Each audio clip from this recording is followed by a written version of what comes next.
오늘 이 새벽에 하나님께서 우리에게 주시는 하나님 말씀은 스가랴 14장 1절에서 11절까지 말씀입니다. 저와 여러분이 한 절씩 교독합니다. 여호와의 날이 이르리라. 그 날에 내 재물이 약탈되어 내 가운데서 나누이리라.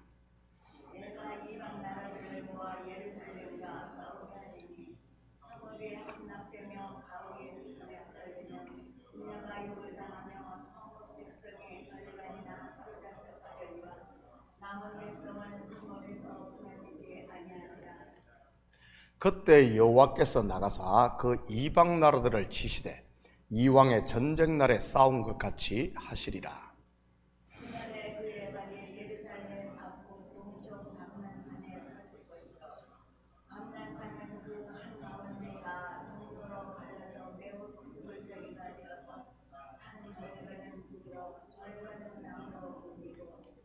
그 산 골짜기는 아셀까지 이를지라. 너희가 그 산 골짜기로 도망하되 유다 왕 우시야 때 지진을 피하여 도망하던 것 같이 하리라.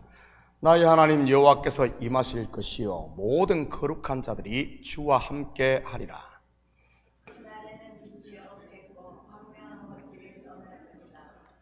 여호와께서 하시는 한 날이 있으리니 낮도 아니요 밤도 아니요 어두워 갈 때에 빛이 있으리로다.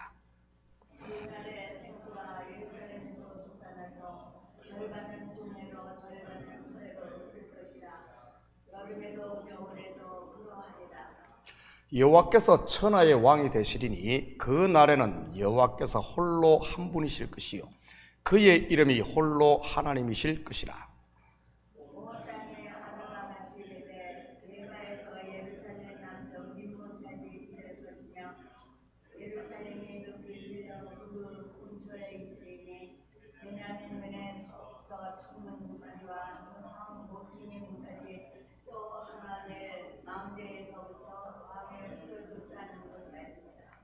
함께 읽겠습니다. 사람이 그 가운데에 살며 다시는 저주가 있지 아니하리니 예루살렘이 평안히 서리로다. 아멘. 좋은 아침입니다. 우리는 계속해서 그 날에 대해 공부해 오고 있습니다. 그 날을 어떻게 바꿀 수 있다고 했습니까? 메시아의 때 또는 종말, 말세로 바꿀 수 있다고 했습니다. 또한 이 그날은 예수님이 이 땅에 오신 초림으로 볼 수도 있고 때로는 재림으로 볼 수 있다고 했고요. 같이 살펴보면서 그날에 어떤 일들이 일어나는지 계속해서 공부해 보도록 하겠습니다. 1절입니다. 여호와의 날이 이르리라. 그날에 내 재물이 약탈되어 내 가운데서 나누이리라.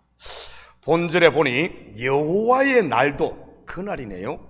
그런 면에서 보면 그날은 심판의 날이면서 동시에 구원의 날인 것입니다. 그날에 내 재물이 약탈되어 나누인다고 하나요? 무슨 말입니까? 심판의 날에 은행에 저축해 놓은 돈이 털리고 집과 자동차가 빼앗긴다는 말일까요? 재물이 약탈을 당하니까요. 물론 문자적으로만 본문을 보면 그렇게 보입니다. 그런데 여기서 재물이 정말 그런 재물을 말하는 것일까요? 아닙니다. 성경에서 재물이 상징하는 것이 무엇인지부터 보도록 하겠습니다. 마가복음 10장 21절 22절입니다.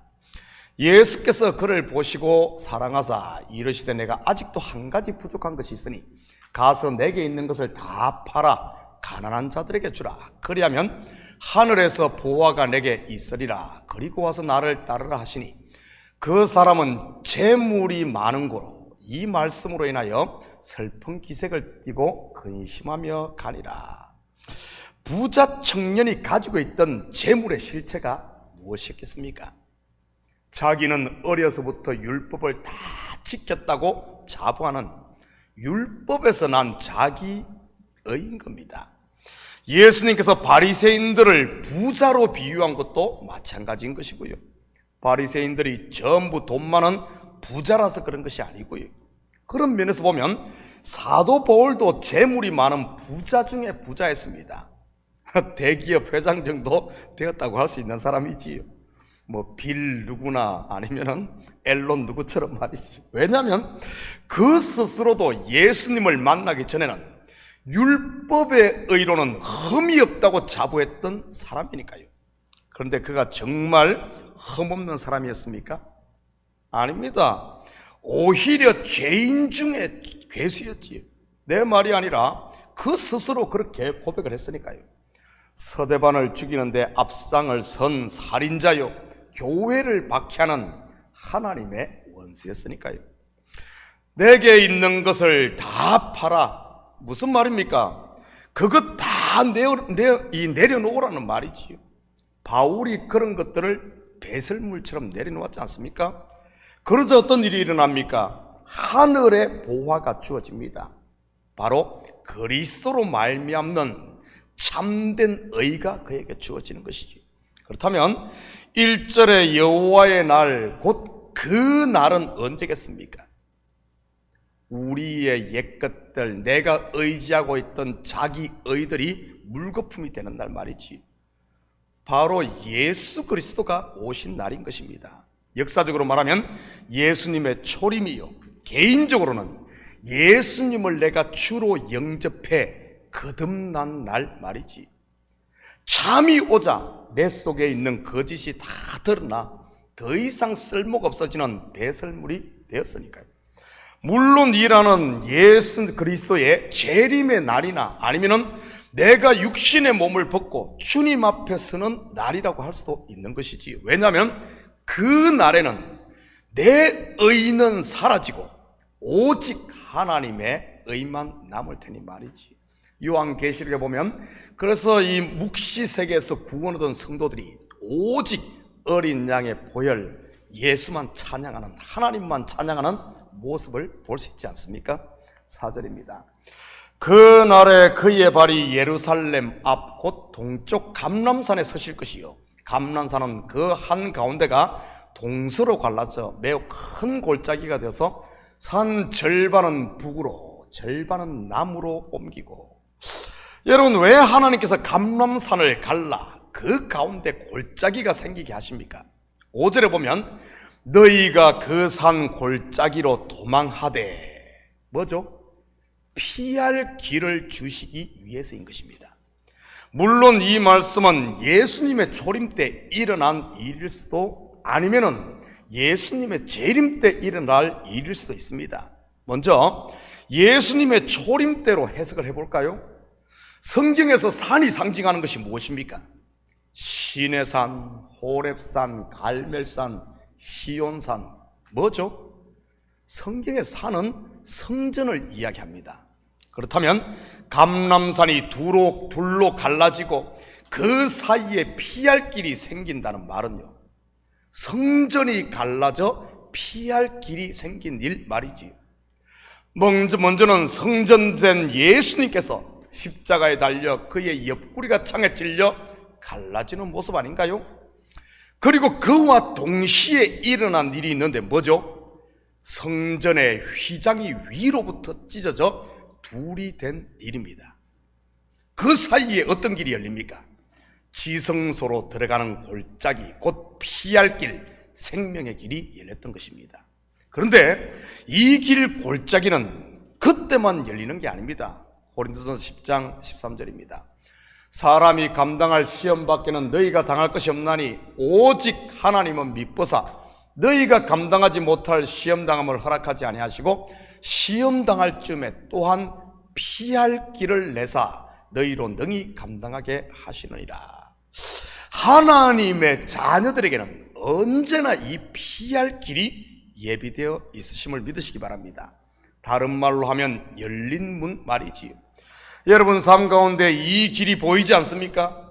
그렇다면 이제는 두 손을 하나님께 들고 부러질 수 있기를 축복합니다.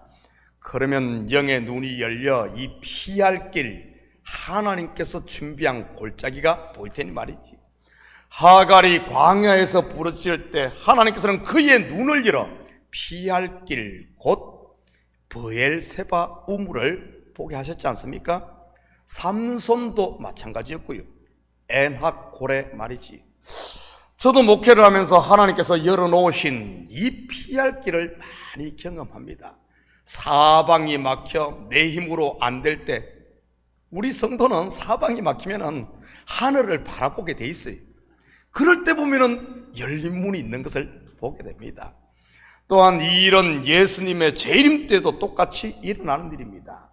일명 휴거라고 하는 것도 알고 보면 이 피할 길인 것이고요. 이처럼 성도에게는 언제나 피할 길이 예비되어 있음을 믿으시고, 여러분 사방이 막혔다고 두려워하거나 시요동하지 마시고 하루하루를 감사함으로 충실히 살 수 있기를 축복합니다. 6절 7절입니다. 그 날에는 빛이 없겠고 광명한 것들이 떠날 것이라. 여호와께서 아시는 한 날이 있으리니 낮도 아니요 밤도 아니요 어두워 갈 때 빛이 있으리로다. 이 날 또한 두 가지 해석이 가능합니다. 첫째는 예수님께서 십자가에 달려 돌아가신, 즉 저와 여러분의 죄가 심판받았던 그날 말이지요. 죄는 심판받고 우리의 새 사람은 구원 얻는 그날 말입니다. 그때 어떤 역사가 일어났습니까?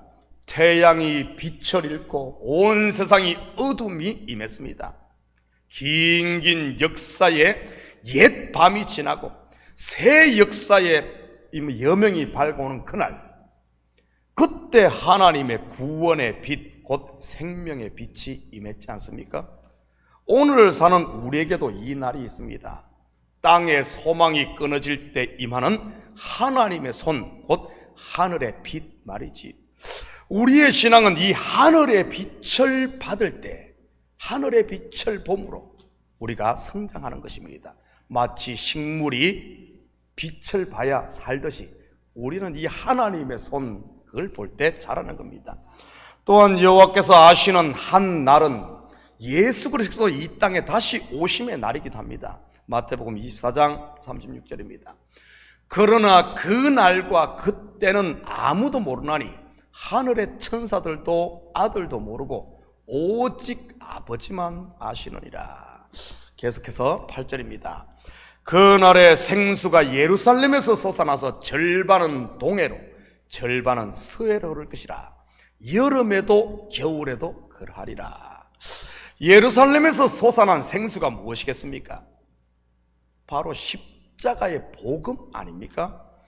이 생수가 예루살렘에서 솟아나 온 유대와 사마리아와 땅끝까지 흐르고 있는 것이지, 여름에도 겨울에도 말입니다. 여러분, 예루살렘의 뜻이 무엇입니까? 성경 원어인 히브리어로 예루살라임이라고 하는데 말이지, 예루는 지역 또는 도시라는 뜻이고, 샬라임은 샬롬에서 온 말로 평화, 평강이라는 뜻입니다. 평화의 도시 또는 평강의 땅이라는 말이지요. 예루살렘이 말입니다. 예수님께서 부활하신 후 제자들에게 찾아와 하신 말씀이 무엇입니까? 평강이 너희에게 있을지어다입니다. 무슨 말입니까?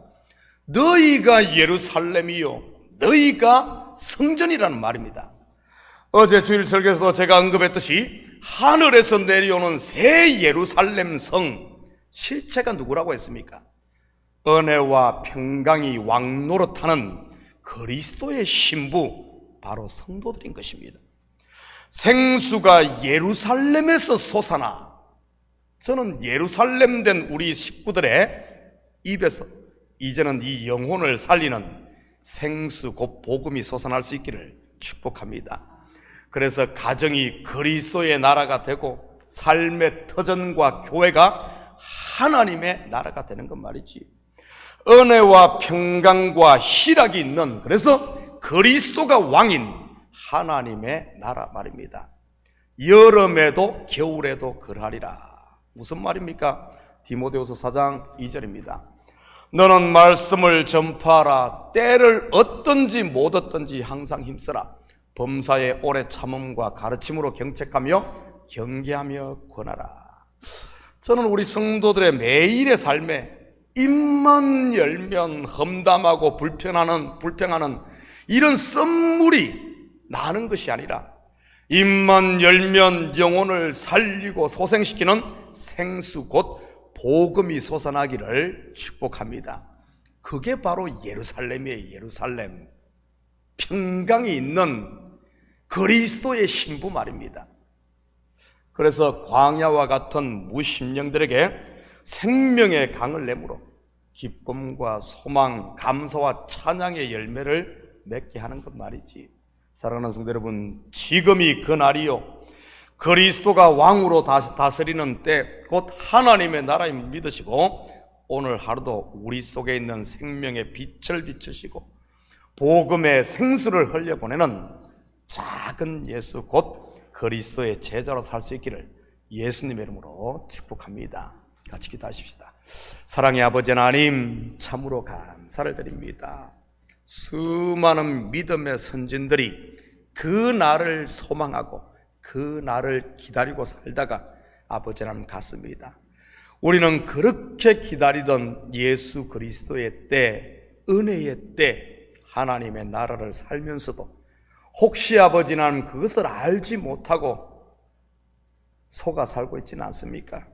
하나님, 우리가 은혜 받은 자요, 그리스도가 나의 왕으로 우리 속에 계심을 이제는 분명히 알아. 아버지 하나님, 이제는 복음 전하는 자로 하나님이 주신 은혜와 사랑을 세상에 비추는 자로 살게 도와주시옵소서. 내 속에 남아있는, 아직도 남아있는 이런 썬뿌리가 있다면 이런 것들은 십자가 앞에 내려놓게 하시고 아버지 하나님, 썬뿌리가 자라지 못하도록 매일매일 나를 십자가 앞에 아버지 하나님 처복종시키는, 그래서 내 속에서는 단물만 나는 아버지 하나님 작은 예수, 성령이 거하시는 거룩한 성전으로 살게 도와주시옵소서. 감사드리며 예수님의 이름으로 기도드립니다. 아멘.